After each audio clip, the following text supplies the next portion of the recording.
We welcome you to lawyers across the globe and around the clock for the Rule of Law, an unprecedented Rule of Law 24-hour webathon.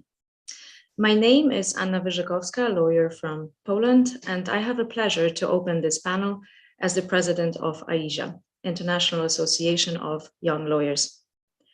This panel, organized by AIJA, will discuss the topic of the attacks to the rule of law in Central and Eastern Europe.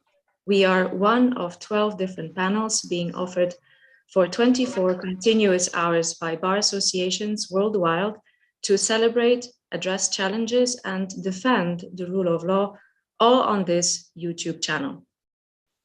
The rule of law is society's legal underpinning, guaranteeing human rights and creating economic opportunity and development. And we, lawyers, are often the first line of defense. The rule of law is not merely the stock and trade of lawyers, it's our core value. The universal commitment of the world's lawyers to the rule of law inspired us and many other law societies to join forces and launch this first of its kind 24-hour webathon. We, AIJA, are proud to be part of it already for the second year in a row.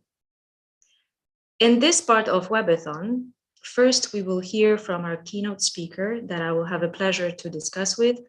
And in the second part, my dear friend and co-chair of AIJA Human Rights Committee, Clara Poglia, will moderate the panel with our wonderful guests. Our keynote speaker is Valentin Gvozdy, Vice President of the Ukrainian National Bar Association, which is the regulator of the legal profession in Ukraine. Valentin is also the managing partner of Go Law Attorneys at Law in Kiev, and his PhD in administrative law and process, financial law, informational law. His area of practice is focused on litigation and dispute resolution, bankruptcy, debt restructuring, as well as working with NPLs, non-performing loans. Valentin has also a strong background in corporate governance, compliance, risk management, AML, anti-corruption, and tax. In 2019, Valentin was elected as a head of supervisory board at Ukredroenergo PJSC. He has also been awarded the title of Honored Lawyer of Ukraine in 2017 and received the Harvard Business School Corporate Director Certificate in 2021. Welcome, Valentin. Thank you for accepting our invite and being here with us. We also have our second keynote, who potentially might also substitute Valentin if we lose connection with him. That's Sergei Barbashin. He's the chair of the Ukrainian National Bar Association Next Generation Committee, who will potentially jump in if we lose connection with Valentin. Valentin, Sergei, it's a pleasure to have you with us. Now, we all know what happened on the 24th February this year. Russia invaded Ukraine, and since then, the world changed. All legal bars and associations, including AIJA, are trying to help as much as we can, Ukrainians, also Ukrainian lawyers. But today, we would like to take the opportunity and hear from you about the impact of the war on Ukrainian law in the context, of course, of the rule of law.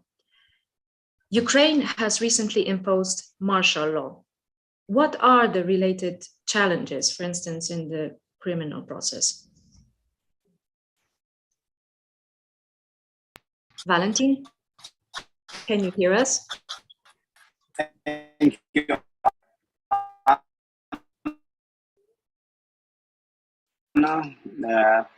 And I hope that you can hear me right now. Opportunity to speak. And we can hear you. In Ukraine, as you know, perfect.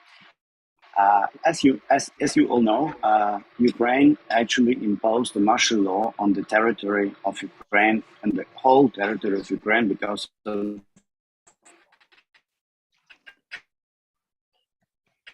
facing but also together with the martial law, we received a lot of changes into our legislation, which changed dramatically criminal procedures. And those changes connected definitely with the rule of law and with the access to justice and with the rights of the lawyers, with the freedom of execution of our main obligation to protect people against the criminal procedures. Actually, during this last times, we have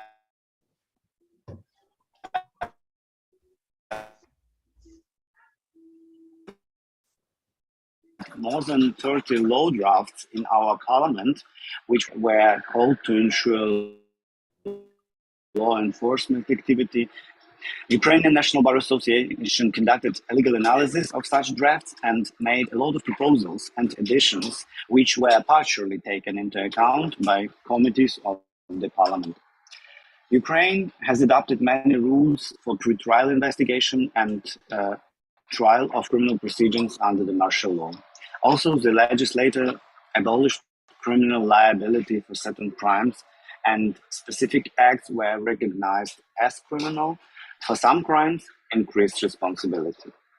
I think that it will be interesting to hear about problems of lawyers and about general situation about courts, because access to justice is the fundamental human right, and we need to be sure that this right is accessible even during the martial law, because it's one of the basic human rights. Given the existing danger to the judiciary and the participants in the trial, information on the status of court proceedings, which was usually published on official web portals, as well as the register of the court ruling, was closed to the public for safety reasons, of course. According to the data published by the judiciary, in connection with active hostilities, courts cannot administer justice in 10 regions out of 27 of Ukraine. In addition, 11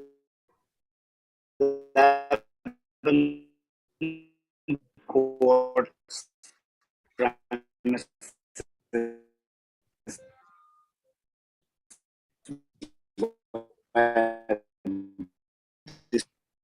Valentin, we are losing the connection with you. Valentin, can you hear me?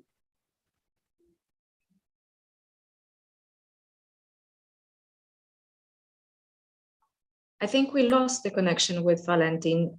Sergey, perhaps you can repeat the last part of what Valentin mentioned about access to courts, because indeed it's very important to understand for us how the Ukrainian courts are functioning during these difficult times.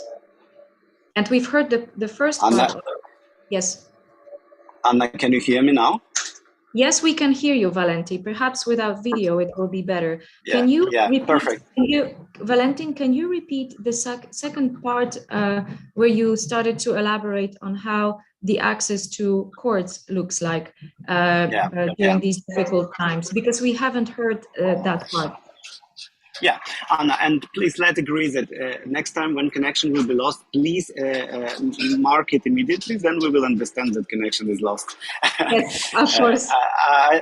I just mentioned that now more than in 10 regions in Ukraine, justice cannot be administered by the court, and in addition, 11 court premises were destroyed or damaged. In this regard, our parliament has permitted to change the territorial jurisdiction of cases in such courts.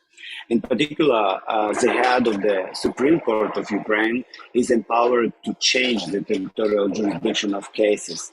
More than 130 courts in Ukraine have changed their territorial jurisdiction to date. Other courts continue to administer justice as usual, but this situation always change and very dynamic, and we need to to follow the situation every day. As for the National Bar Association and lawyers advocates, we work as usual on the territories which are not under heavy military actions, and we still providing legal aid, which is very important. Now I would like to comment some amendments to the Criminal Procedure Code of Ukraine, which we received as a law finally during martial law. I just want to note some innovations. In general, more power was given to prosecutor. To ensure the pre-trial investigation of criminal procedures, the prosecutors now can entrust any criminal offense to another pre-trial investigation body when the pre-trial investigation or the work of the appropriate investigative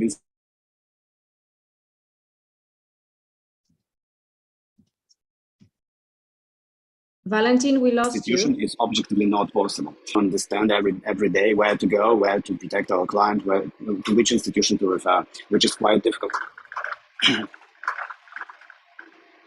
We can hear you back.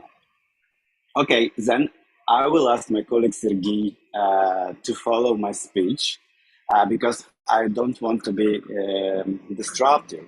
And I just will finish. And if you hear me, I just want to add that all those changes which were implemented into our criminal procedure code limited actually human rights in general. And Sergey will follow the details right now. And I think that we, as lawyers, need to be very, very keen to follow future amendments just to avoid the violation of human rights, actually, even during martial law. Sergey, I will be very grateful to you if you follow my speech because I want it to be good. Valenti, thank you so stay much. Online. Valenti, if you can hear me, thank you so much already for being with us. We perfectly understand that there may be some disruption. We know you're in Ukraine. Thank you so much. For accepting our invite. We are very honored to have you in our panel, if only for this little bit. It's very important for us that you took part in it and that we can also stay connected with respect to any help that is needed from our side, from AIJA side, or any bar association side, that we will be happy to, to coordinate, to cooperate on. So thank you so much. And Sergey, if you can therefore continue and tell us specifically about those amendments that have been implemented in the criminal procedure further to the martial law that was imposed in the Ukraine recently. It's very interesting for us to hear about that. Yes, do you hear me? Yes, we hear you well, thank you. Great. It's a big honor to be here, and thank you for such attention to this change. Our part will be, this part I start according to amendments to the criminal procedure. I will tell you about powers to prosecutors and then to the defenders. About power to the prosecutors. Pre-trial investigation bodies are allowed to form interagency investigative teams to ensure the investigation of all criminal offenses without delay. The current criminal procedural code states that evidence obtained as a result of significant violation of human rights and freedom is admissible. Before the imposition of martial law, the courts making his final verdict could not use the testimony given in the pre-trial investigation without further confirmation of them in a courtroom. But during martial law, unfortunately, we had unpleasant change. The court now can accept the testimony obtained during the interrogation of a witness victim at the pre-trial stage as evidence if the court and result of such interrogation were recorded.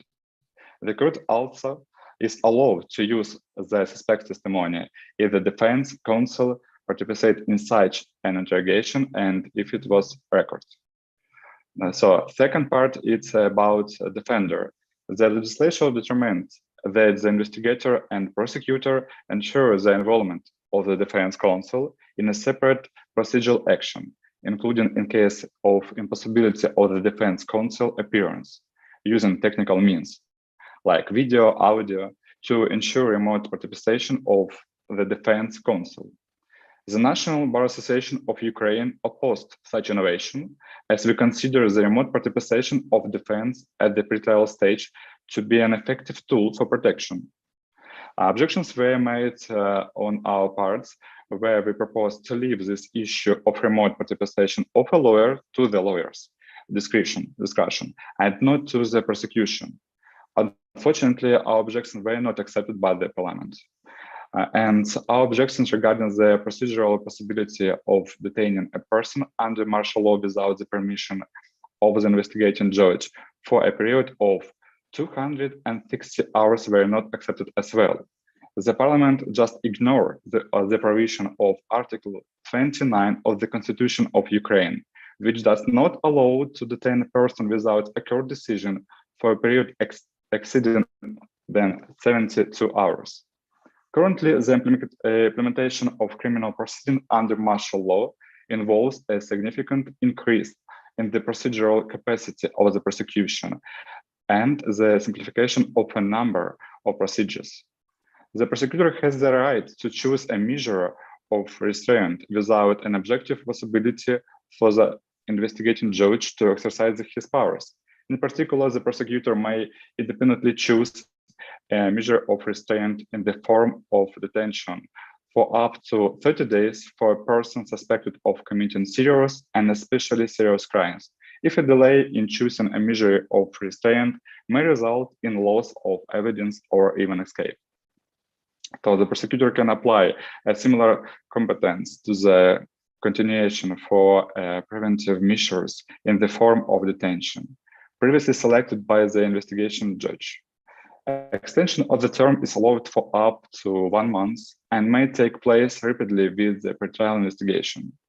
And the prosecutor now received also a right to absence of the judge to exercise his powers to decide on issue related to the implementation of the case, temporary access to scenes and documents, granting permission to enter a person's home and other property, granting such permits, and so on. Ukrainian National Bar Association declares that such legislative change will lead to restricting constitutional rights and freedoms. It's a rather risky step to the part of the legislature. Of course, we understand that all those guilty of committing criminal offenses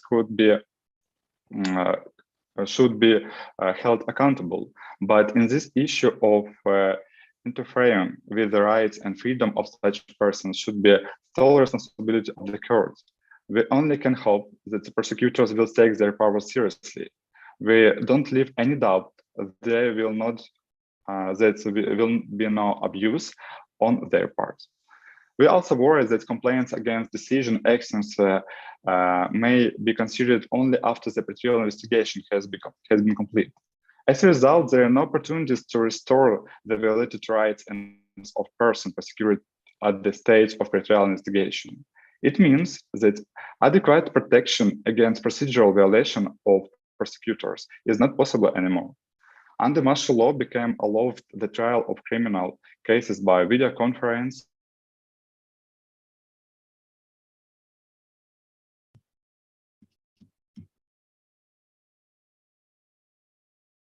Sergey? Yes, I'm here. Yes.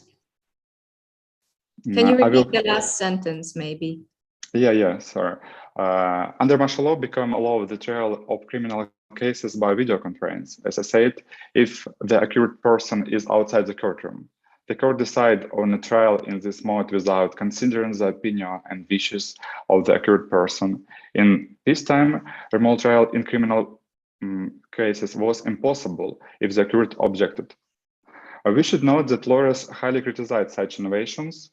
The introduced change cannot fully escape the observance of the human rights to defense and may lead to an unjustified violation of the right to a fair trial. Also, in connection with the armed aggression against Ukraine, the legislature regulates the procedure for restoring the lost materials of criminal proceeding. The materials of criminal proceeding in which pretrial investigation is carried out under martial law now must be kept in electronic form by investigator or prosecutor.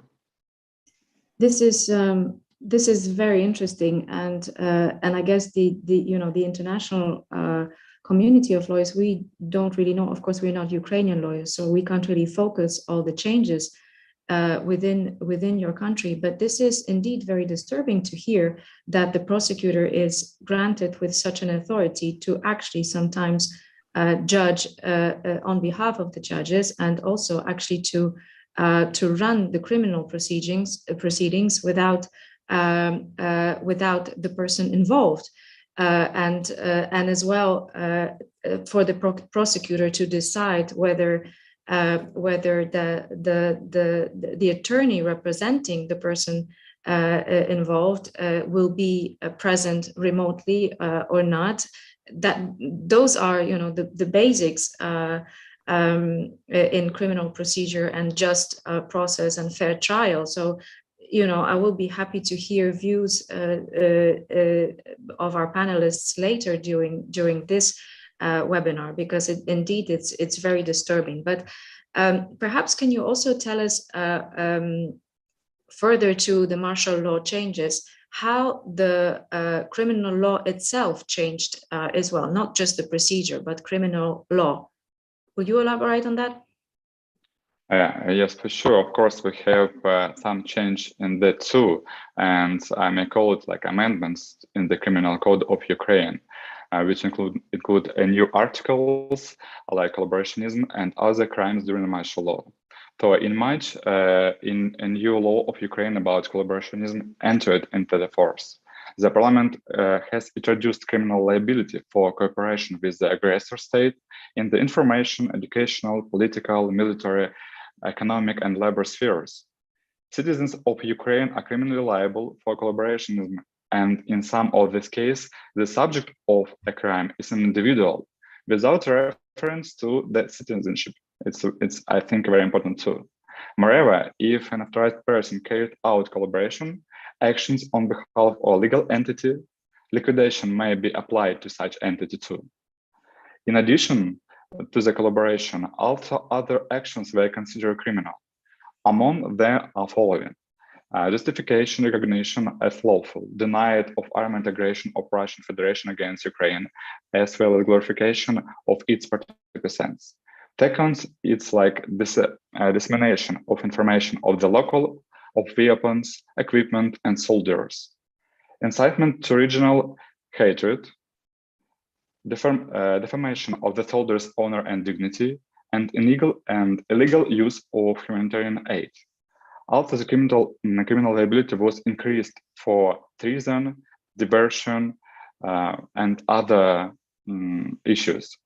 In order to ensure the participation of civilians in repelling and deterring armed aggression to the Russian Federation, the Criminal Code of Ukraine was amended to exclude their liability for the use of firearms against persons carrying out armed aggression against Ukraine. So it's the main change to the Criminal Code of Ukraine. But you've mentioned that citizens of Ukraine are criminally liable for collaborationism, and in some of the cases, it's the subject of crime is an individual without reference to the citizenship. What does it mean that actually citizens of other countries, they can also be criminally liable under the criminal code, and then they fall under the criminal procedure of Ukraine? Or how does this change the situation of such person? It's a very nice question. For sure, we need more court practice and probably more description of these rules by the prosecutor court, but we may assume it's according to the people who lived in Ukraine with temporary or permanent permission, and they can stay and live in Ukraine. So I think each case should be reviewed individually, and after that we can prognosis of the decision, because it's like a new law and we have just a general position and needs more practice of such law in Ukraine. But of course we paid attention, so with its article could be applied without reference to the citizenship as market. Yes, and we hear that that actually the Ukrainian National Bar Association, we understand that it criticized the changes in the law. So I understand there is a discussion whether those changes are in compliance to the human rights and the rule of law. And I understand that it is being questioned. And tell us how human rights have been taken into consideration in the adoption of these new rules. Do you think they were indeed taken into consideration, or rather left aside given the difficult situation in Ukraine right now and the state of war?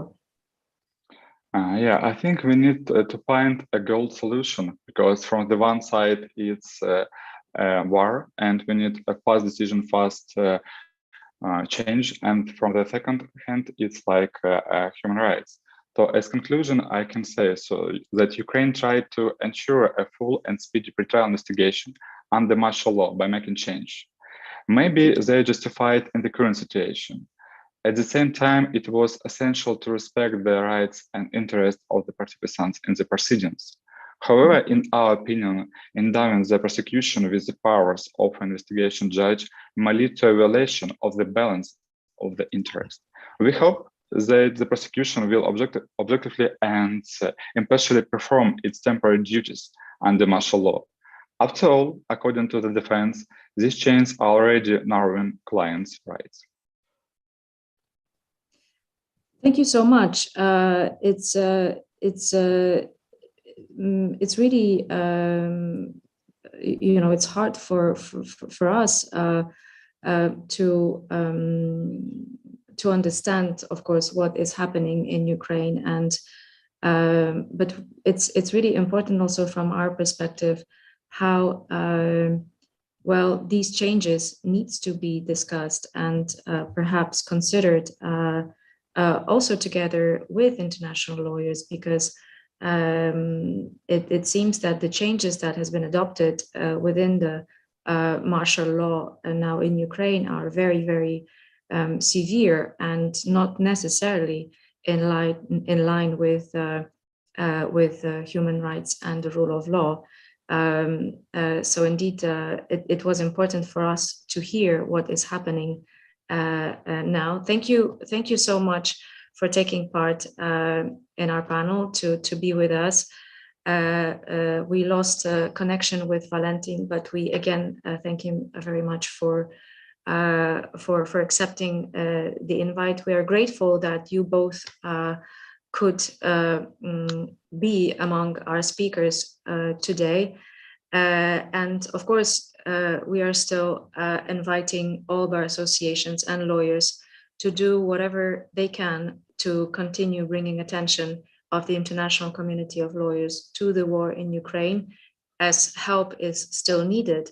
But we see now, specifically after your intervention, that humanitarian help is needed, but perhaps it's also needed to discuss and reconsider the changes of law that are now taking place in Ukraine in light of human rights and specifically rule of law.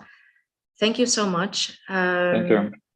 And now I'm passing the voice to my dear friend Clara to go ahead with the second part of our webinar. Thank you very much.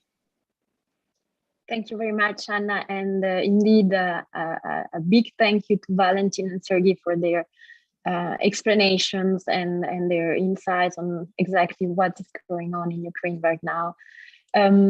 Their interventions have actually shown how big the impact of an ongoing conflict can have on the legal system, on justice more in general. And what we will do now with our panelists is to open the discussion and see actually how justice can be brought during conflict times or even after them. And to do that, I am very pleased to have three outstanding professionals that will bring their own experience in this context to discuss the topic. First of all, we have Danae van der Straten-Ponto, who is the head of advocacy and policy of the Global Survivors Fund, which is, and she is responsible for leading the fund's strategic engagement with government and other stakeholders at international, regional, and national level.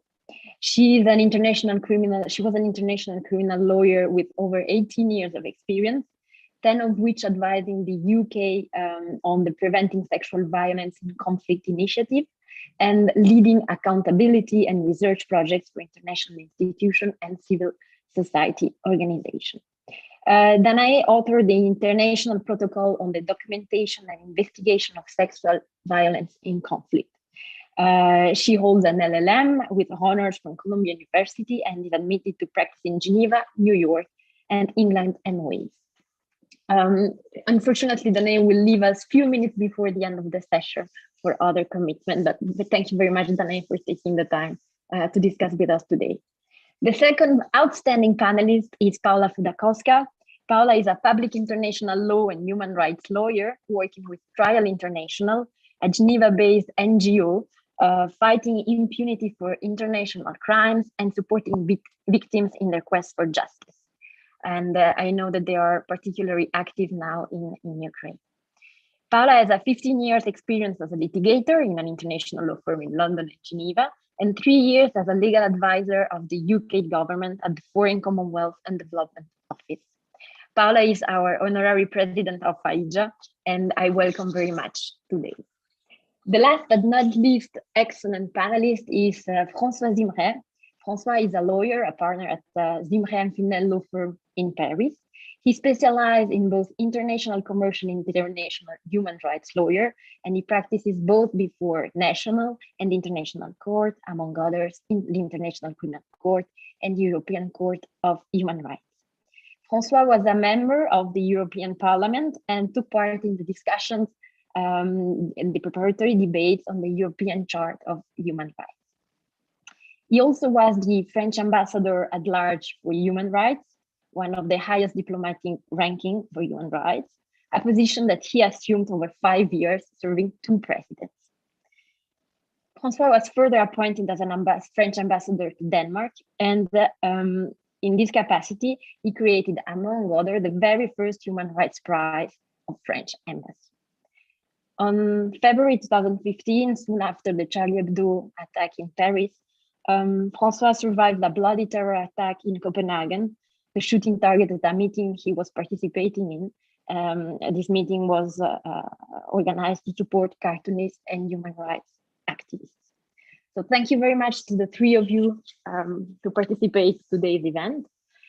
I will start maybe with a question for Paula and Danae about actually what Trial or Global Survivors Fund and other NGO can do in conflict war times to have a real effect. Maybe Danae, you would like to start? And you can probably, it would be useful also to have a short introduction on your organization. Maybe Paula also, so that everyone that is following the panel will know exactly what you are doing in your organization. Thank you, Clara. Thank you. I'm delighted to be here, and thank you to the organizer to inviting me and giving me a chance to contribute to this important discussion. So I'll start by providing a little bit of background about our organization, the Global Survivors Fund, and our work. So the Global Survivors Fund is a newly set up organization that was established by the 2018 Nobel Peace Prize laureate, Dr. Denis Mukwege, and the Yazidi activist, Nadia Mourad. And so what we do is to bring stakeholders together with the aim of enhancing access to reparation for survivors of conflict-related sexual violence worldwide. And our survivor-centric approach is really the cornerstone of our work. So although under international law, there's a well-established right to reparation for victims of both human rights violation and international humanitarian law, as a preliminary observation, let me share with you that across the globe, only a very tiny proportion of victims of conflict-related sexual violence out of the 30 or so countries where we work enjoy the right to reparation. So there is a massive implementation gap, and the Global Survivors Fund was set up in 2019 to specifically address this gap. And this came as a result of years of advocacy by members of the SEMA network. And SEMA is a global network of survivors and victims who gathered together to end sexual violence in conflict, which is facilitated by our sister organization, the Mukwege Foundation. It's comprised of more than 2,000 survivors from more than 20 countries across the world, in South America, Africa, the Middle East, and Europe. And when SEMA members were asked what they really wanted to address the deep scars of the brutal violence they had suffered, and I'm talking about rape, gang rape, sexual slavery, and torture, just to name a few, they consistently asked for reparation. And as one of the key pillars of transitional justice, reparation goes way beyond monetary compensation, but also include medical and psychological rehabilitation, restitution, recognition, and justice, as well as guarantees of non-repetition. So the work of the Global Survivors Fund is organized around 3 pillars. So what we do first is that we act to provide what we call interim reparative measures in situations where states or other responsible actors are either unwilling or unable to provide reparation. And these can take the forms of livelihood packages, funds to facilitate education, healthcare, other forms of individual or collective compensation, as well as symbolic reparation. So we've got ongoing projects now in Guinea, the Democratic Republic of Congo, Iraq, and in the coming months, we're going to start projects in Central African Republic, in Turkey for Syrian survivors, and in Nigeria. Then the second pillar of our work, which I lead, is focused on advocacy for duty bearers and the international community to acknowledge victims of sexual violence and take their responsibility to deliver survivor-centric reparation program. And the third pillar of our work is that we guide states and other stakeholders by providing expertise and technical assistance for designing reparation programs, as well as collecting and disseminating best practice in the field of reparation. So our community, in terms of our approach, we really take a community-based and survivors-led approach. The idea is that we do not simply consult with survivors about their needs and expectations, but we engage with them as active participants, focusing on their agency.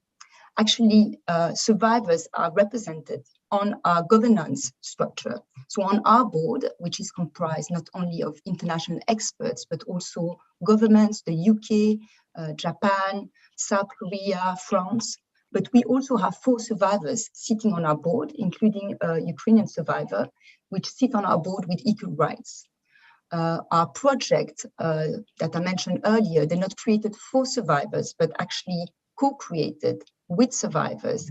And we have survivors sitting on the steering committees that oversee each of our projects, and they have a critical role in the whole decision-making process.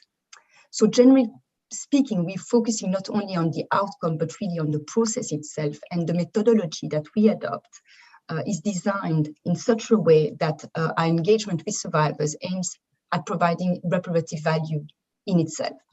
So I'm going to leave it here for the presentation of the organization in general, and to move to the question asked by Clara to see, what are available options now to have a real effect on, doing work, and, especially when you think about the situation in Ukraine.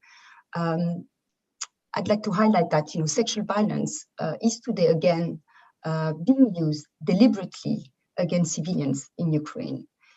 And I would like to stress that rape and other forms of sexual violence are just not, many side effects of war, but that they are used as a targeted strategy to demoralize, to punish, to instill fear in people in conflict all around the world. And we've got many other conflicts in Eritrea, Syria, Ethiopia. So Ukraine is not an exception. And our executive director was in Ukraine just a few days ago and heard some harrowing accounts of women, girls, and boys being subjected to sexual violence in public spaces, mothers being raped in front of their children or other family members,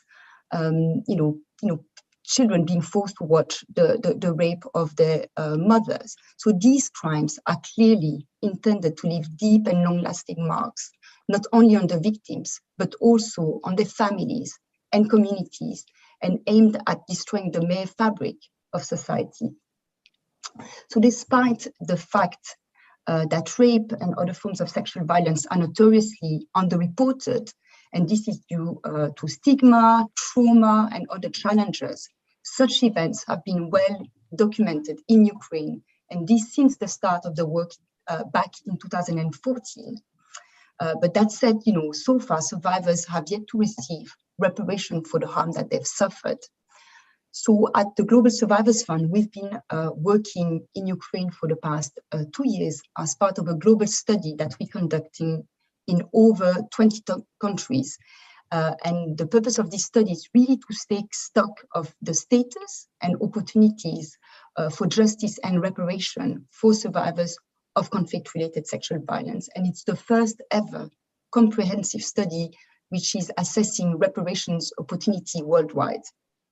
So in addition to look at the legal frameworks and obstacles that victims have been facing, we've conducted in-depth discussion with survivors to find out directly from them, what their needs, but also what their expectations are in terms of justice and reparation.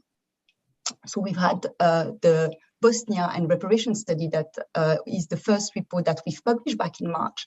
And actually we collaborated with Trial International and Divezene for this report. We recently published a South Sudan report. Coming next are Colombia, Uganda, and our Ukraine report will be published in June. For that report, we have partnered with some Ukrainian NGO, in particular the Eastern Ukrainian Center for Civic Initiatives, Truth Rounds, and Bluebird. So we'll continue to publish about one report per month until the end of the year, and you can find all of these on our website. But I'd like to share maybe some of the key lessons or key findings coming out of this big piece of research that we are conducting. And what comes out clearly is that there has been no consistent efforts in all of the countries covered by our research by states to really deliver reparation. But the good news is that there is momentum.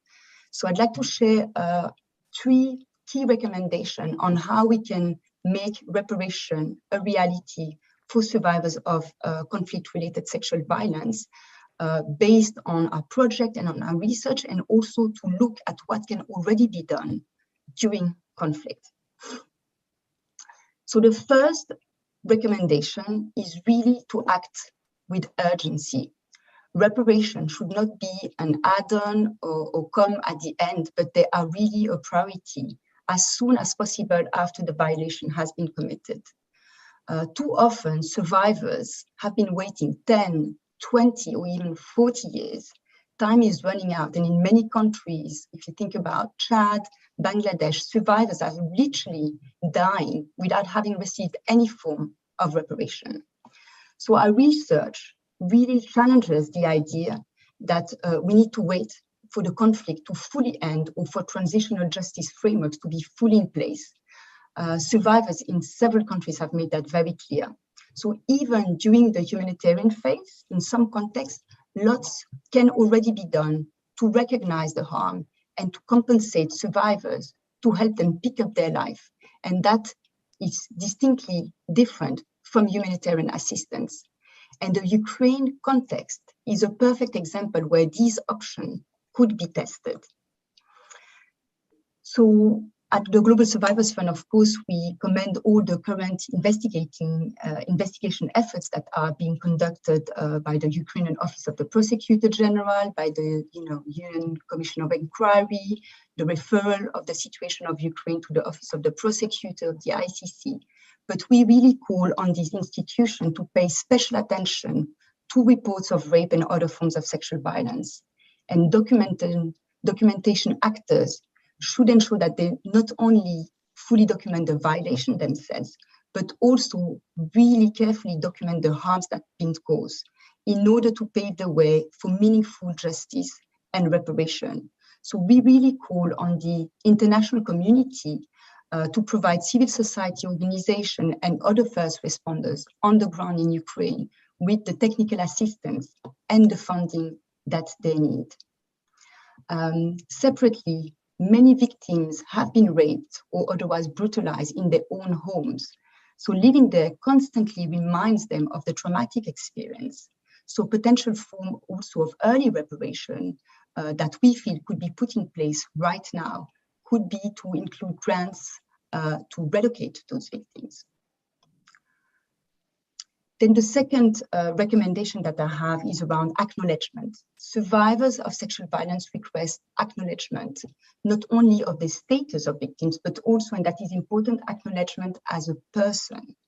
So the violence that they have experienced is perceived as dehumanizing and has reduced them to objects, the property of others.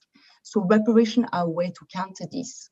And acknowledgement can take the form of an apology, but also commemoration events. And it should not only come from state, but can also come from other stakeholders and communities. So what could happen right now is that humanitarian actors could be encouraged to engage with survivors, not as mere beneficiaries, but to recognize them as, their status as right holders and already provide them with some form of acknowledgement and reparation.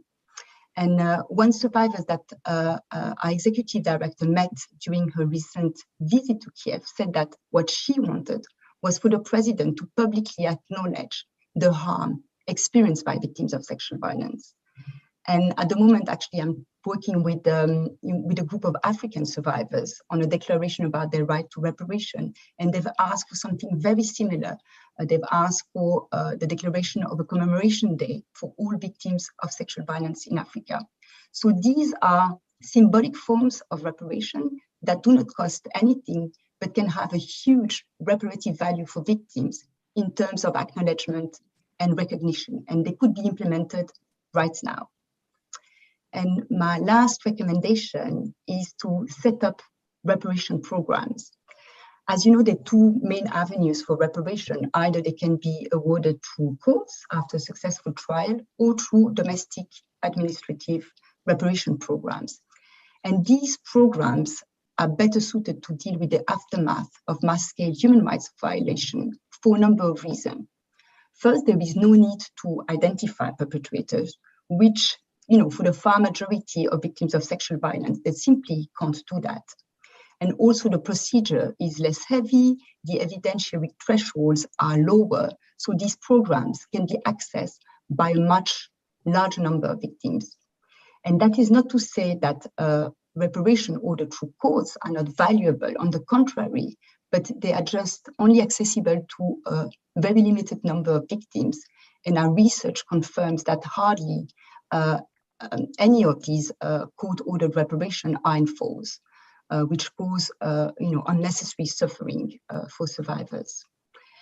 So the invasion of Ukraine a few months ago now has created momentum and new opportunities. In the past weeks, the Ukrainian government, we've heard from Valentin, there's been many changes, but the Ukrainian government has also announced its intention to set up, among others, a compensation mechanism. And the Global Survivors Fund is currently in discussion with the Ukrainian authorities, in particular the Ministry of Justice, to explore a collaboration to see what can be done now to anticipate reparation. So I'm going to stop here, but as you've seen, there are many things that can already be done now during conflict and that can have a real impact and value for victims. Thank you very much, Danae. It was absolutely interesting. And it's always very difficult to hear what a conflict does concretely on the people that are living with it. And also in my little practice as a lawyer, I know that reparation often is much more effective than 5-6 years of trial or judicial proceedings that actually do not achieve the goal that was searched by the people seizing the tribunal. So maybe Paola, would you like to also to give us a short introduction on what Trial International does, and actually how do you think that NGO or trial in particular can have an effect, a real effect during conflict times? Thank you very much, Clara. Yeah, so by way of introduction, Trial International is a Geneva-based NGO which fights impunity for international crimes and supports victims in their quest for justice. And it does so by providing legal assistance, litigating cases, and developing also capacity among local lawyers and prosecutors where these crimes are taking place. And indeed, it's quite striking that the pandemic has really been no barrier to the organisation's work and its successes. In 2020, its support extended to over 2,000 victims, which is more than ever before. And 90% of those victims were represented in court at no charge. And training was delivered to over 300 lawyers, and 29 new cases were submitted. Trial is active in a number of jurisdictions, and I'm just going to provide an example of some of their work in the Democratic Republic of Congo. As of 2020, there are over 30 ongoing proceedings for war crimes and crimes against humanity, and 18 convictions have already been achieved of high-level military commanders, armed group leaders, and active warlords.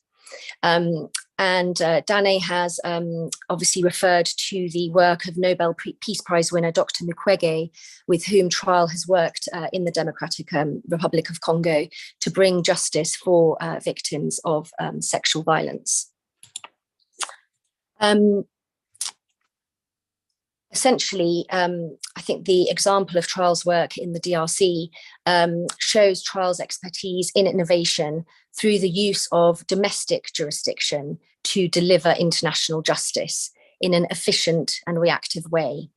And so I'll now move on to talk about the mechanisms that can be used by national courts to deliver justice, and indeed how these might be relevant to Russia's war in Ukraine.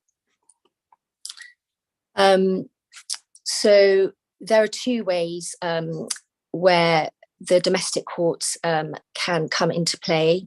First of all, via the mechanism of complementarity, and second of all, via what I'm going to call the foreign national courts through the mechanism of universal jurisdiction. So the principle of complementarity means that it is up to the country where the crimes were committed to investigate and prosecute war crimes or crimes against humanity that would normally perhaps be investigated by international tribunals such as the ICC, the International Criminal Court in The Hague, if they can and are willing to do so. So this concept of complementarity is innovative in the way that it offers a faster and less costly alternative to those international tribunals. And it also allows to bring justice locally to the survivors and those communities which are affected by war. And indeed, as the example of the Democratic Republic of Congo shows, even in active conflict zones, where quite notably, members of both sides of the conflict have been brought to court and convicted. So I've talked about that complementarity, it's innovative, it offers a quicker way to access justice. To give you a very specific example, the cases on which Trial is currently working, most of those cases relate to crimes committed in 2016. And for some of those, effectively in a 2-year window, it has been possible, since the crime was committed, it's been possible to conduct a proper investigation in accordance with international standards, conduct a trial, convict the perpetrators, and also issue reparations for hundreds of victims. This is, of course, in stark contrast to the International Criminal Court and other international mechanisms, which can indeed sometimes take decades to deliver a judgment. A striking feature, and again, I go back to the example of the DRC, a striking feature of those proceedings before the domestic courts were that they were conducted before mobile courts, with extraordinary hearings relocated to the remote areas where the crimes were perpetrated. And these remote courts not only facilitate, access to the trial for the victims, which is good for practical, but also perhaps psychological reasons, and also serve a larger deterrent and educational purpose. Justice is seen to be done by the affected community, and the judges can reach a full understanding of the socio-economic and security context in which the crimes were committed. Of course, these mobile courts also present their challenges, including, of course, security. I've talked about these proceedings being significant mechanisms. Indeed, the past experience has shown that these proceedings are costing tens of thousands of dollars rather than perhaps the millions that might be expended in an international tribunal case. There is also a significant deterrence potential, particularly if this justice is being sought during the conflict. It sends a strong message to the parties to the conflict that they risk being brought before the courts, as most crimes are being monitored, documented, and can constitute evidence against the perpetrators immediately. It's in fact interesting that in the Ukraine, the prosecutor has already opened up cases against its own military, where there was evidence of shooting of wounded Russian soldiers, as well as members of the Russian military, where indeed, when those names were published, one of the alleged suspects contacted the prosecutor to ask to be removed from that list. So that does indeed show that immediate action is effective. Now moving to universal jurisdiction, this represents another innovative way to address crimes being committed during a conflict. It allows countries to achieve justice by investigating and opening criminal charges for the gravest of crimes, which means war crimes and crimes against humanity that were not committed on that country's territory, or where neither the victims nor the perpetrators are nationals of that country. So this is indeed another innovative way to look at international justice. And again, in the context of Ukraine, 13 countries have expressed their willingness to open proceedings in respect of the alleged war crimes and crimes against humanity. So to give you an example of how universal jurisdiction might work in practice, one example of trials work is in coordination with the French authorities in respect of the former vice president of Syria, indeed the uncle of the current president. And this worked in two ways. There was a criminal case brought in Switzerland by trial, and in parallel, a case brought in by the French authorities under universal jurisdiction. And this related to crimes committed during the conflict in the 1980s, including execution of prisoners and attacks on protesting civilians. And this is a good example also to show how universal jurisdiction and complementarity can sometimes work hand in hand. Another case in which trial is involved relates to the Gambia, where the Swiss War Crimes Unit arrested Gambia's former interior minister for a wide variety of crimes committed over a number of years. And trial alerted the Swiss authorities that he was seeking refuge in Switzerland and provided them with evidence of his involvement in serious human rights abuses that could qualify as torture, war crimes, and crimes against humanity. And this triggered the use of universal jurisdiction by the Swiss authorities to open an official criminal investigation against him. There are also investigations ongoing in the Gambia, and indeed victims and witnesses will be heard during the trial in Switzerland, where trial are representing the victims who are claiming crimes against humanity.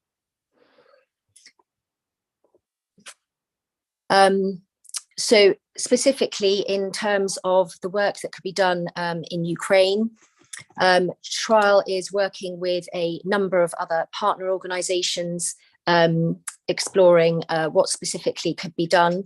And very broadly, this will involve mapping out jurisdictions where Ukraine nationals may have fled, to see where universal jurisdiction might be a potential tool.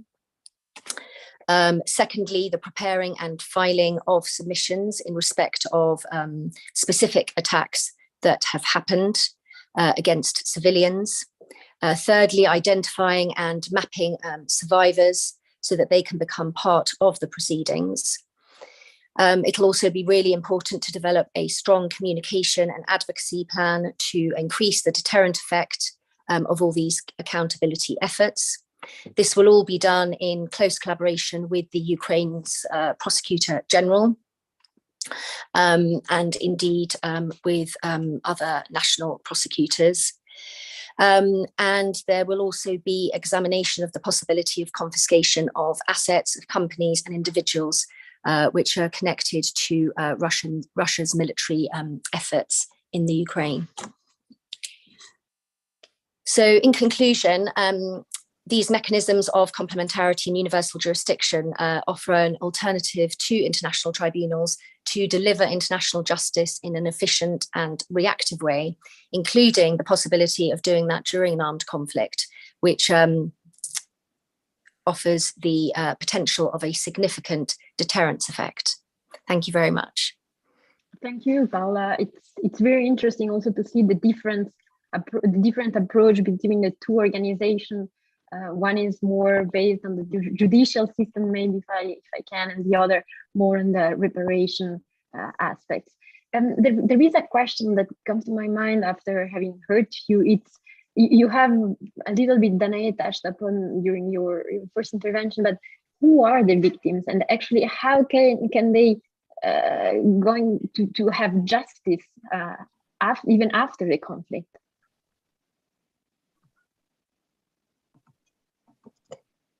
Sorry. Thank you, Clara. Yeah, so it's interesting. So we've got different mandates, but actually there's also a lot of overlap. And as I said, we work together on certain countries, but also on the repurposing of sanctioned assets. This is something that the Global Survivors Fund also follows closely to see how we can use those assets to repair victims. So I'm glad to hear that the trial is also working on this topic. So Clara, yes, to answer your question. So, first of all, I think maybe we should answer what do we mean by justice? But as a starting point, I'd like to, state that, we need to consider justice really in broad terms, and not only, as I mentioned earlier, focus narrowly on criminal accountability. And as part of our research, we've asked various questions to the survivors we've been interacting with all around the globe. And in particular, we asked them what justice means for them. And there's one survivor in South Sudan who answered that very nicely. And she said that justice without reparation is not justice. And she said, we need a justice that provides to all of the people. And other survivors have simply said that reparation is actually justice to them. So all that to say that engaging with survivors in a survivor-centric manner requires to adopt a reparation lens and to realize victims' right to reparation, which is usually considered to require the intervention or a combination of the 5 main forms of reparation that I mentioned earlier. So restitution, financial compensation, physical and medical rehabilitation, all those measures of satisfaction, including justice, public apologies, and the guarantees of non-recurrence. So we see that reparation provides really a broad framework as part of which justice and accountability are only one of the many forms that reparation to which survivors are entitled to. So now, how are victims going to get justice? To follow up on that question. And as I mentioned earlier, it is important to duly document the violations that are currently taking place and also the full extent of the harm that is caused to victims.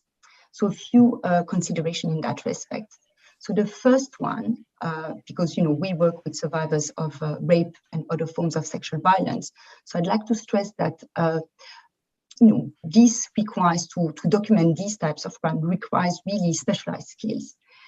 This means that practitioners without the appropriate specialized training and experience should refrain from interacting with survivors of sexual violence, because even with the best intentions, there is a high risk for them to re-traumatize the victims, but also to potentially contaminate the evidence field by creating multiple conflicting accounts. And this can actually hamper victims' chances to accessing justice. So in Ukraine, we've heard about all those, justice efforts currently ongoing. So there is a big risk of over-documentation by unskilled actors, as we've seen in many other contexts like Iraq or the Rohingya situation. Then my second point is around the notion of victim. Who can be a victim? And again, I'm just going to focus on victims of sexual violence, but anyone can be a victim of sexual violence. So women, girls, but also men and boys, old people, children, and even babies. So we must really combat myths and stereotypes about sexual violence and how a victim should behave, react, speak, dress, interact, and including those misconceptions within the authorities. As documenters, we really need to be self-aware about our own beliefs about sexual violence and make sure that we're not subscribing to damaging assumption or preconception. So these myths and stereotypes, they can really lead even a seasoned documenter to overlook or incorrectly assess potential evidence, which can lead to mistaken or prejudicial assessments of the credibility. For instance, assuming that a victim is lying because she or he is angry rather than upset, or cannot really clearly remember some facts. So not only can anyone be a direct victim, but also the notion of victims must be considered in broad terms. Victims are not only the direct victims of sexual violence, but also their children, their relatives, and their communities. Actually, when we talk about sexual violence, we know that it can have really harm, at a transgenerational level. So my third remark is around the fact that, sexual violence is really a crime like no other. It's the only crime, actually, if you think about it, for which victims regularly get blamed. So the act of sexual violence itself is generally only the beginning of a cycle of further victimization. So you start, the victim is first, harmed by the perpetrator, but then very often victims are further harmed by their family and communities, husbands who abandon them, families who blame them, communities who reject them. And then it continues. Victims are then further harmed by the authorities and practitioners.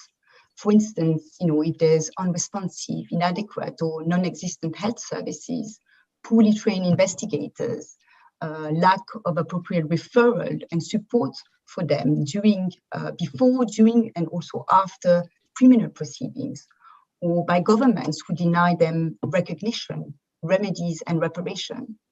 So in fact, many of the victims that I've met have explained that the way they were treated after the violence occurred by those people who should have been there to protect them and support them was actually worse than the sexual violence itself.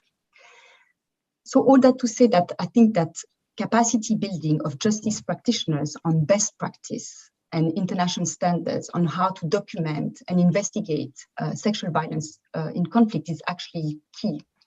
Back in December, I gave a lecture on evidence of cases of sexual violence to Ukrainian lawyers. And in July, I will contribute to a course on documenting and investigating international crimes, focusing on sexual violence that is organized and being set up by the Ukrainian Women Lawyers Association, and that they're currently developing. So just to conclude, I'd like to say that, as I mentioned, reparations are right. They are urgent and a priority, and there is a massive implementation gap. But also, as we can see now in Ukraine, there is momentum and opportunity. And our work shows that reparations are feasible, especially if we adopt a community-based approach and if we work together. There is a role for everyone, from states, the international community, civil society, organization, and most of all for survivors. And to close, I'd like to mention that whilst it's fantastic to see how the international community is mobilizing itself to support victims and justice efforts in Ukraine, we must not forget about the thousands of victims in other conflicts around the world that receive much less attention or are completely ignored, like in Burundi, Ethiopia, or Yemen. So thank you very much. Thank you, Danai. It's really important, I think, to have this point of view and to understand exactly where the difficulties are, because as you mentioned, we all have very good intention and maybe we don't end up with the result that we were expecting or hoping for. So I know that you have to leave, so I would like to thank you very much for your participation to our discussion today, and I look forward to listening again to the work that your organization is doing. Thank you. Thank you. Maybe Paula, the same question to you. You said before, you mentioned the difficulties to have proceedings launched and not lasting forever. So who are the victims and how they get justice from your point of view? Thank you, Clara. Yes, well, I think I would argue that the mechanism of complementarity is the best way to bring justice to the victims and to the affected communities. The investigations and the prosecutions which take place in the country where the atrocities have happened can be better adapted to the context and can better respond to survivors and victims' needs. I already mentioned the mobile hearings which took place in the Democratic Republic of Congo. And I just want to draw out a little bit more information there, particularly linked to what Danai was saying about respecting victims, particularly those of sexual violence crimes, and to ensure, in fact, their life is not being made worse than before. So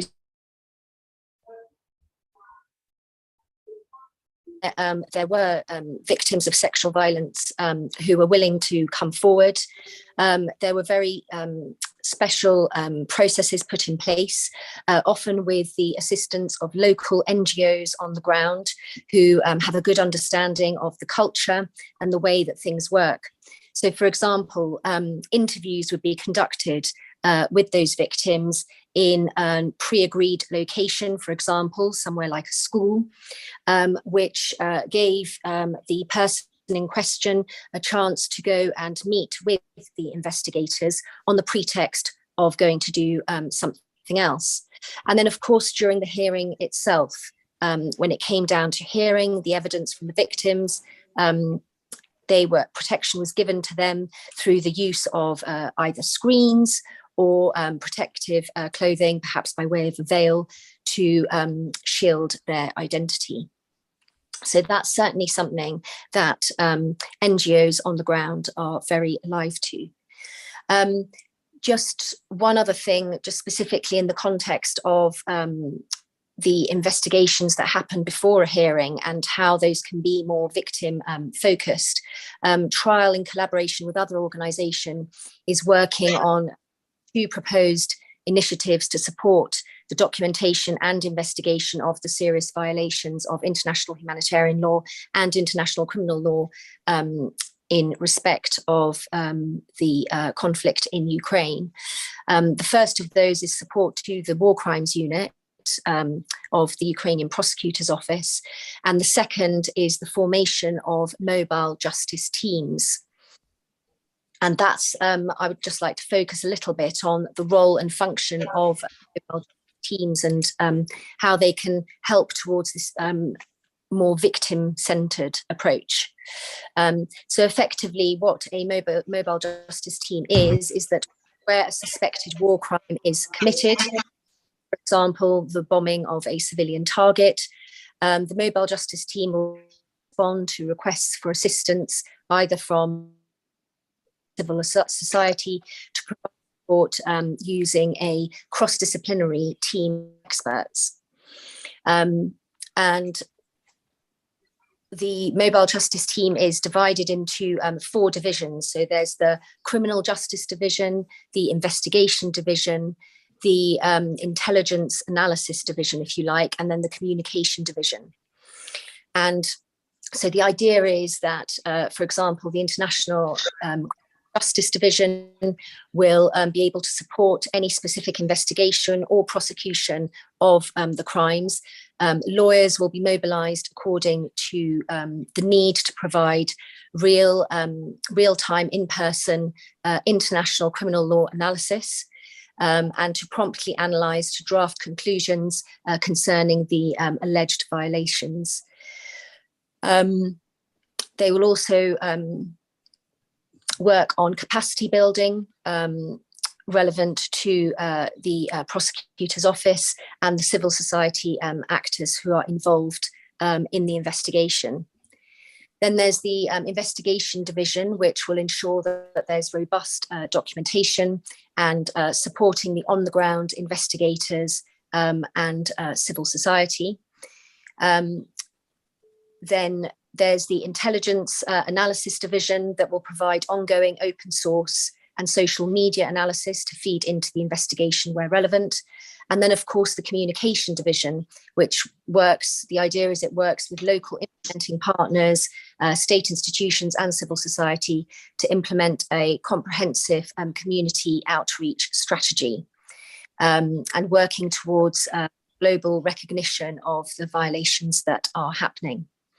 And in that way, very much, victims are going to be at the heart of that, and they will see what action is taking place. Thank you. Thank you very much, Paula. There are a lot of food for thoughts, actually. And I'm quite interested in having now the point of view of the human rights lawyer. François, I turn to you now with a very general question. So from your point of view, and also having listened to the point of view of Paula and Danae, what can international tribunals do in order to ensure that justice is delivered? Is it possible?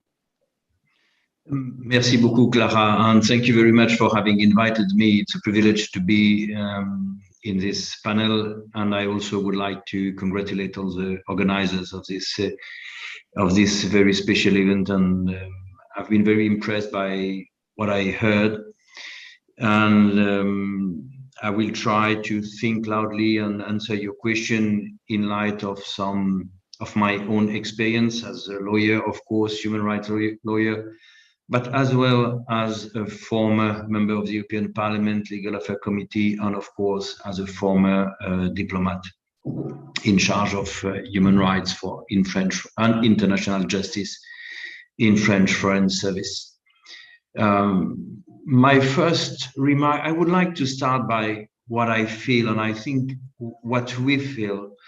I think that there is a kind of mixed feelings. Of course, first we are horrified. We are shocked by this unexpected conflict 70 years after World War II. We couldn't imagine this would happen on the European soil. So first feeling is a shock. Second feeling is, of course, we are horrified by this violence, the feeling that this is limitless without any kind of limit. But behind that, there is also a feeling of frustration. We also are frustrated because of, we touch with the finger our powerlessness. We don't want to be helpless. And our inability to put an end to this violence creates a feeling of frustration. And from this feeling of frustration, we call, and here I come to your question, we call for justice. We call for courts, we call for tribunals, we call for justice. And I want to think about this in light of my conflict and post-conflict experience, especially as a diplomat. First, I want to, as a lawyer, I have to clarify the terms, and I don't like the term of justice. I use it every day, like all of you, but I don't like it. I don't believe in justice.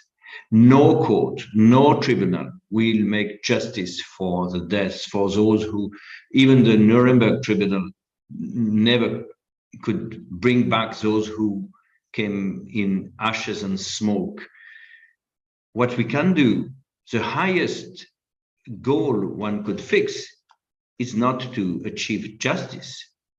It's to bring back the rule of law, where the chaos was, and which is not different. Justice belongs to an ideal, lofty ideal, and we are once again confronted to our limits. That said, I will use the term justice with these reservations.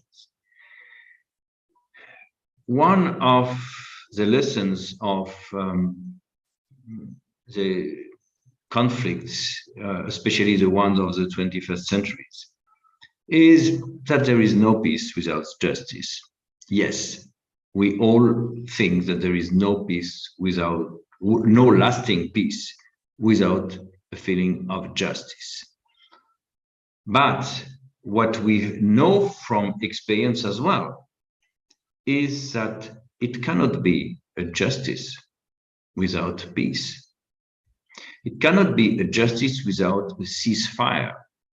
It cannot be a justice when there is time of war. And we realize that we would like, as an answer to our helplessness, we would like justice to be the solution. But we know that the field of justice is not absolute, it's not universal. And here I raise three questions. Who should we judge, trial? What should be tried? And when should be open the time for justice? And when I say that there is no peace without justice, but no justice without peace, it's a contradiction which is extremely difficult to solve. It means that if you say to someone who is committing crimes, I will bring you to the court, you cannot expect this person to be the negotiator for a ceasefire or a peace. Or you have to grant him a kind of immunity, which is, for us, difficult to accept. So defining, before thinking about jurisdiction, and this is, I'm trying to answer your question, before thinking about what kind of jurisdiction is the most appropriate in our situation, the first question is, who should we try? Should we try all the perpetrators, all the chain of command from top to down, or only the last, the smaller players, the small fishes, or only the top. But if we prosecute the top, we will now have interlocutor for a ceasefire on the peace agreement, for diplomacy. So this is a contradiction, and I don't have a perfect solution on that. But I think that I know that we will not one day escape to have an answer to this question. The second question is what to judge, what is the scope? And it has been very clearly answered that, or at least clearly said, that if we claim to address the crimes against humanity and war crimes, one should definitely do that, whatever could be the origin of these crimes. And I'm glad to see that this is also the position of the Ukrainian authorities. If there is a crime committed by Ukrainians, they should be accountable for that. But this is important to say as well, even though for some it's difficult to hear and to accept. And the third question is, when will this question of setting up a tribunal be relevant? And we learn from experience that there is a time for war, a time for discussion, and a time for justice, a time for law. And unfortunately, I started to say that we are frustrated. We would like the time of justice being now and being the answer and the immediate one. But we know by experience that it will not be the case. Now I come more technically to your question. What are the good jurisdictions, and what to think about the special jurisdiction, ad hoc jurisdiction for the crimes committed in Ukraine? First, one has to do with the existing ones. Existing ones are, of course, universal jurisdictions. This has been very well mentioned. It's also the ICC, but we know the limits of the ICC. It's also Ukrainian justice that will one day be in position to operate and to issue international arrest warrants. It might be in the future Russian justice as well. One should keep an eye on this perspective and possibility one day as well.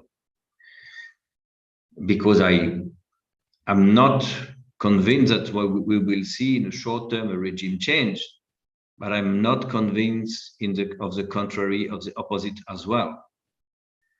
And I know that the regimes that appears to be the more solid, the more compact, the more opaque, are often broken with rifts, des lignes de fracture. And even though we could not discern these small lines of breaks, they exist. And one day these breaks will open in an open fracture. And there is also the possibility, which has been mentioned by a lot of very eminent voices in the legal field, of special jurisdictions. And here I have to say that first, the very legitimacy, the strength of a jurisdiction dwells on its legitimacy. And its legitimacy relies on the perception that this jurisdiction is legitimate. And I don't see in the political context of today, with the opposition of Russia in the UN, how it would be possible that the Russians would accept and participate to a special jurisdiction. Nuremberg Court was a special ad hoc jurisdiction. It was, I would say, the prototype. Yes, but it was in Nuremberg. It was in Germany. it was with the agreement of the Germans.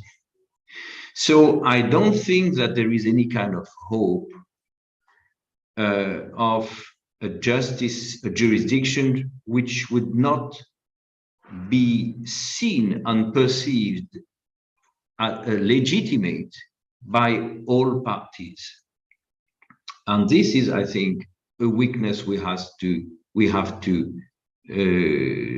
look very openly and very frankly, even though it's not satisfying for us, because I started by our feeling of frustration. I come back to, and I will end with this feeling of frustration. We would like to have an ad hoc and design and ready to start solution, but it's more difficult. And we have to accept one thing that, and which is very unpleasant, but I think very true according to what I've seen, what I felt, what I heard as an ambassador, especially for human rights. It's that there is a time for conflict and a time for justice. And unfortunately, what we experience now is the fact that there is a kind of conflict of temporalities. It doesn't mean that one has not to get prepared to the next step. We have to get prepared, and a lot of NGOs are doing a very good, not only NGOs, of course, are doing a very good work in recollection of evidences. As it has been very well said by Danae, one should be also cautious not to over-document some situations as well. One also have to use the deterrent effect of the perspective of justice, but one has to be clear. Justice, with all the reservations I have put on this term, is a perspective, but it's not an immediate solution. So I think that it's a perspective, and it's a perspective which will be extremely frustrating because when we will start this process, we will realize that not all crimes can be judged. Not all perpetrators will be condemned. This is why this is the difference between the lofty ideal and the realities. And this is why I have always been of the opinion that human rights is not made of moral ethics. It's very concrete. It's made of compromises. Human rights are rights, and rights are the result of compromises, often political compromises, and one has to be ready for the legal action, also for the diplomatic solution as well. Thank you very much, François. This was very inspiring, very clear. I have a last quick question for you, because Danae has spoken a lot about reparation. And my question actually to both of you would be, do you think that judicial proceedings can bring reparation to the people that decide to undertake this route? Or it's just a formal route that it's there, it's available, but that hasn't a good actually effects or outcome for the persons that go along this route? François, maybe do you have a thought on that? I'm not sure I understood the question. You asked me if talking about the reparation, I mean the financial or damages is no. My question was, if so, we know there are different ways to repair what have happened, an offense or a war crime, but does the judicial system, does a proceeding before an international court or a local court bring this reparation, be it a sort of sensation of justice, be it monetary, be it, I don't know if we can speak about satisfaction, but something also more moral, or it's just a tool that is there, you have to have it because you have to comply with the human rights? Does it really have an effect on people that undertake the lunch proceeding before a tribunal? Do you see what I mean, François? I'm sorry. No. Well, I have the impression, so let's give you my opinion. I have the impression that not always the judicial system, be it international, be it national, can really bring something positive. Sometimes it is only an additional difficult time that will last years. It will be difficult, you will be heard, you will have to testify on very difficult situations, and it maybe create more damages than it brings reparation. And I would like to know whether you share my view or if you see things differently. Absolutely, I absolutely share your remark, which is absolutely aligned with my last comment. I mean, simply because what we call justice, and this is a very arrogant word. In fact, this is why I don't like this word, even though I use it every day, like all of you. I don't believe in it. Justice doesn't exist. What exists is are judges. I mean, people judging other people. So it's imperfect. It's not. It's not always fair. It's always compromises. It's always debatable, and the risk is that there is a kind of ecosystem of lawyers, NGOs talking about justice, like if it were a religion, you know. And we are not priests of this religion of human rights. Is not a religion. It's very concrete things. It's treaties. It's and it's laws, and these laws and these treaties have been ratified and signed and negotiated and amended by politicians, by parties. So it's very concrete, very open to discussion, and far from being perfect. But that's the best thing one could do, in fact. So the only, I think that the the most moral and ethical approach would be to renounce to any kind of moral and ethical approach, and just to think what is useful for the ground, for the victims. What is the most prompt way to bring back peace and as well reparations. But I think that these questions have to be mentioned. I'm very surprised, positively surprised, that as it has been said, that we learned from experience and precedents, and immediately when this war started, a lot of NGOs and actors and players knew what to do in terms of preparing this time to come. But that said, this is for the future. And yes, of course, it can be counter-performing, absolutely, especially if the so-called justice is not recognized as legitimate by those who will be condemned. And one of the paradox and the difficulties of the ad hoc tribunals in the past, Nuremberg, Cambodia, Sierra Leone, and many others in the world, it's that, I would say, c'est les tribunaux de vainqueurs.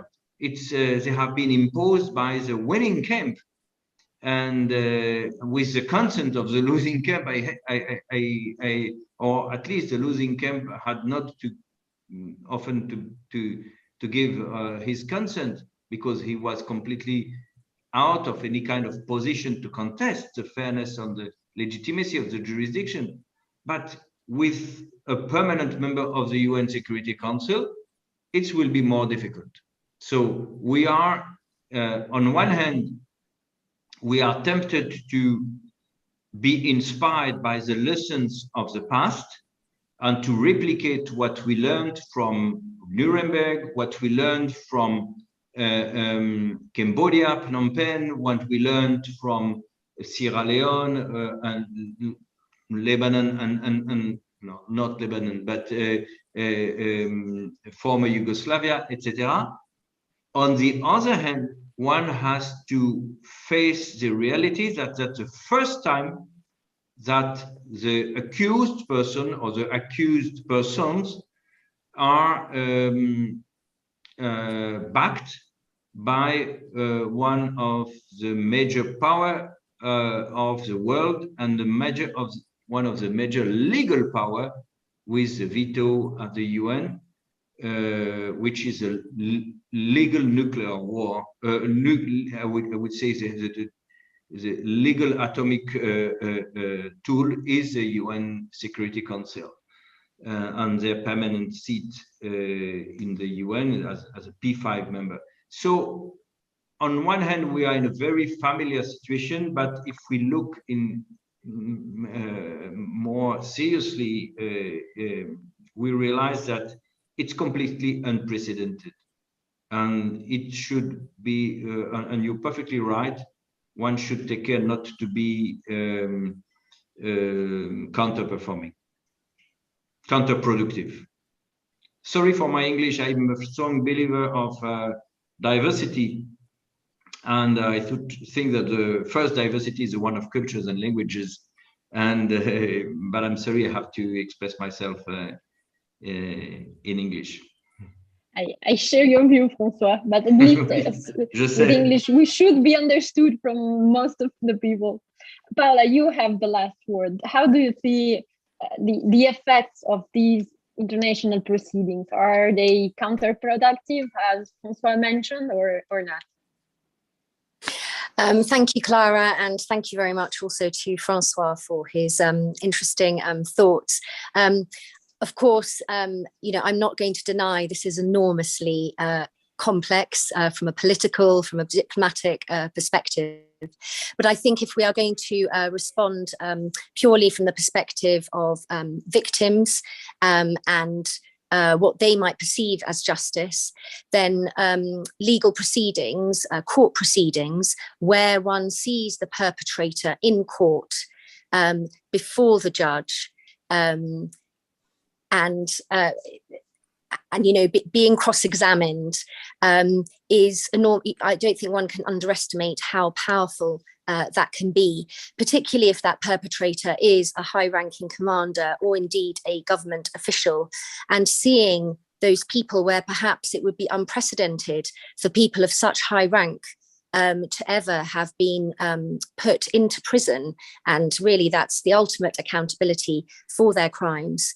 I think for certain groups of victims and in certain situations, that the power of that cannot be underestimated. But of course, as we've heard from Danae, seeing perpetrators come before the court and as part of the you know, legal system, that's only one part of the reparations and of perhaps justice, to use it in inverted commas and in the broadest sense, that would you know, satisfy the victims. Thank you. Thank you very much, Val. I think this is a very nice way to close actually this discussion. I would like to thank all of my panelists that intervened today. Again, Valentin and Sergey, and all of you that are watching. Thank you for joining us. The webathon, this unprecedented 24-hour webathon, it's not yet finished. You still have another session that will start in the next minute. It is a session that it's called Final Thoughts on Advancing Social and Economic Development by Promoting the Rule of Law. It is organized again by AIJA, International Association of Young Lawyers, and the Paris Bar. So do not miss it. Thank you very much for your attention, and looking forward maybe for the third edition. Bye-bye, everyone. Thank you. Bye-bye.